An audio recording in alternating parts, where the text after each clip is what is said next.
It felt like a fairy tale, didn't it? But beneath the charm was a script, a manipulative performance designed to trap you in a role you never auditioned for. If you've ever loved a narcissist, this video will expose the 7 psychological traps they set and show you exactly how to break free. The overwhelming affection, the talk about your future together, the feeling that you'd found your soulmate.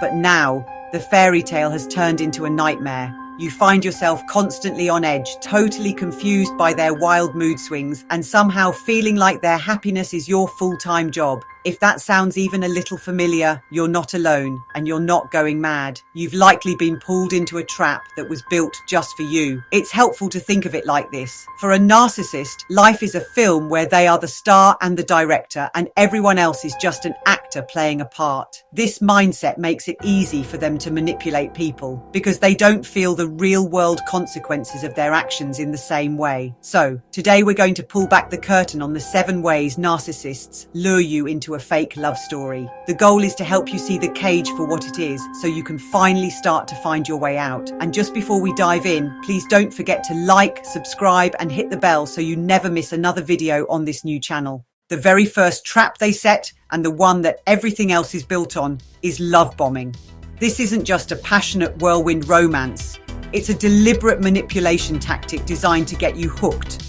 A narcissist will overwhelm you with affection, attention, and compliments right from day one. We're talking non-stop texts, over-the-top gifts, and huge romantic gestures that honestly feel too good to be true. They copy your interests, your hopes, and your deepest values, creating this powerful illusion that you two are perfect for each other. But this isn't real love. It's a strategy. It's to earn your trust and make you emotionally dependent on them as fast as possible. The reason love bombing works so well is that it makes you lower your guard. You get emotionally attached before you ever get a chance to see who they really are. You'll find yourself desperately trying to get back to that perfect beginning, a phase that sadly was never real at all. It creates this intense, addictive high and a bond that's based on a complete fantasy. Believe me, I've been there many times. It's why I wrote a book and dedicated this channel to toxic relationships. The narcissist needs this intense connection so that when they start to devalue you, and they always do, you'll be too invested to just walk away.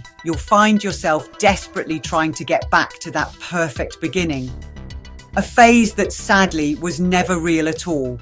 Realizing that the perfect beginning was just a tactic is your first step to breaking free. They talk about it with so much certainty, and it gives you a false sense of security and commitment.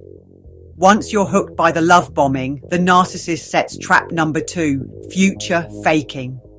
Think of this as love bombing for the long haul. They'll start painting this beautiful, detailed picture of the future you'll have together, the house, the kids, the trips you'll take. It keeps you hopeful, causing you to put up with more and more bad behavior because you're clinging to the amazing future they promised. They talk about it with so much certainty, and it gives you a false sense of security and commitment. But here's the hard truth. A narcissist rarely has any intention of making these dreams a reality. They'll probably deny it, change the subject, or somehow make it your fault. They'll put words into your mouth and they won't back down. The whole point of future faking is to control you in the present by selling you a future that doesn't exist. This tactic is so powerful because it makes you believe they're just as invested in the relationship as you are. You'll start ignoring red flags or making sacrifices, thinking it's all an investment in the us they've sold you on. And when you finally ask them about all those broken promises, they'll probably deny it, change the subject, or somehow make it your fault. That's if you even dare to ask them about it.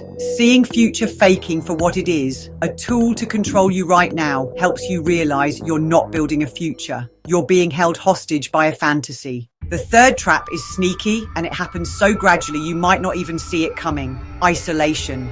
A narcissist knows that your friends and family are your lifeline to reality. They're the people who will notice you've changed and call out the narcissist's toxic behavior. This makes the trauma bond even stronger and leaving exponentially harder So to keep their control, the narcissist has to cut you off from your support system. This can be obvious, like them forbidding you from seeing someone, but it's often much more subtle. For example, they might pick a huge fight right before you're supposed to go out with friends, making the whole thing so stressful that you eventually stop trying. They might even start a smear campaign, twisting things to make your loved ones look bad so you start to doubt them. They frame it as an us against the world story, making you feel like the narcissist is the only person you can truly count on. Your clothes, your laugh, your opinions, your friends, suddenly it's all wrong. The more isolated you are, the more you have to rely on the narcissist for your sense of reality and worth.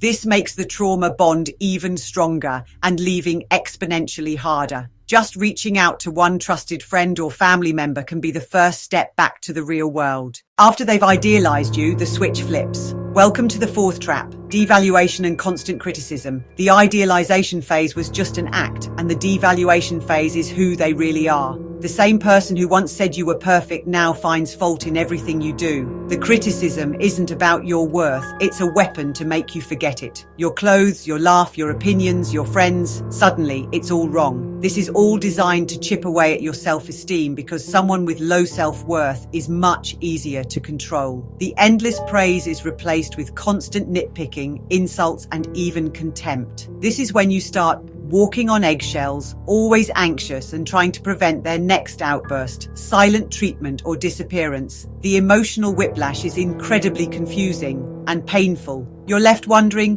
what did I do wrong? Why did they change? The truth is, you didn't do anything wrong. The idealization phase was just an act, and the devaluation phase is who they really are. They aren't reacting to you. They're following a predictable pattern of narcissistic abuse. The criticism isn't about your worth. It's a weapon to make you forget it. If any of this is hitting close to home, please know that your feelings are completely valid. Just recognizing these patterns is a massive step toward getting your power back. A lot of people in this community have been through something similar. If you're comfortable, feel free to share in the comments which one of these traps has affected you the most. Your story might be exactly what someone else needs to hear to feel less alone. Writing down what happened in a journal or diary with dates and times can be an anchor to reality when you're lost in the fog of their manipulation. The fifth trap, and maybe the most psychologically damaging of them all, is gaslighting. Gaslighting is when a narcissist deliberately twists reality to make you question your own perceptions, your memory, and even your sanity. They'll deny that things happened, lie with a perfectly straight face, and twist your words against you. You'll hear things like, "That never happened. You're just being overly sensitive," or the classic, "You sound a bit crazy right now."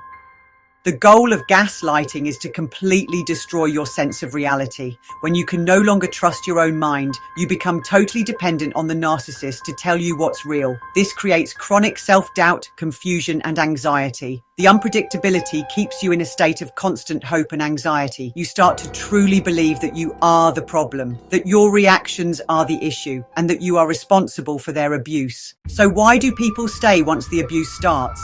The sixth trap explains it perfectly.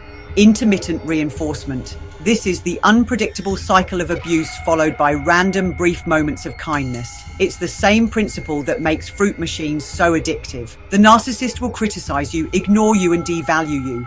And then, right when you feel like you can't take any more, they'll give you a small glimpse of that charming person you first met. They are masters at shifting the blame, making you feel like you're responsible for their own actions and feelings. This cycle creates a very powerful trauma bond. Your brain gets hooked on the rush of those good moments and becomes desperate for the next hit of affection or praise. The unpredictability keeps you in a state of constant hope and anxiety.